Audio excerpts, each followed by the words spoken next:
ইনশাআল্লাহ। এটাই বাস্তবতা। দুনিয়া খুব খারাপ জিনিস। মানুষ মানুষের অবস্থানকে মূল্যায়ন করে, মানুষ মানুষের অবস্থানকে মূল্যায়ন করে, কিন্তু আল্লাহ রাব্বুল আলামিন আপনাকে সর্বাবস্থায় ভালোবাসেন। এই যে আমরা এখন অনেক পাপ করছি না, আল্লাহকে আমাদেরকে আযাব দিয়ে ধ্বংস করে দিয়েছেন। আল্লাহ পাক এখনো আমাদেরকে ভালোবাসেন, রহম করেন, অপেক্ষায় আল্লাহ পাক অপেক্ষা করছেন কখন তওবা করবে, আমি তওবা কবুল করব। এই কখন আমার বান্দা খেলে একবার বলে আস্তাগফিরুল্লাহ, আল্লাহ পাক সাথে সাথে মাফ করে দিবেন ইনশাআল্লাহ।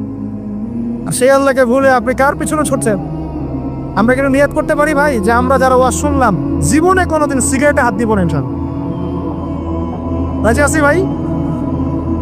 অন্য বড় বড় জিনিস তো বহুত দূরের কথা। আচ্ছা, অনেকে রাজি হয় নাই কেন? আপনারা কি অলরেডি আসক্ত? আমি অনেক ভাইকে দেখেছি মাশাআল্লাহ ইফতার খুলেই একদম মেনশন টানা শুরু করছে। হ্যাঁ, এটা যে হারাম আপনাদের কেউ ওয়াজ করে শোনায় নাই?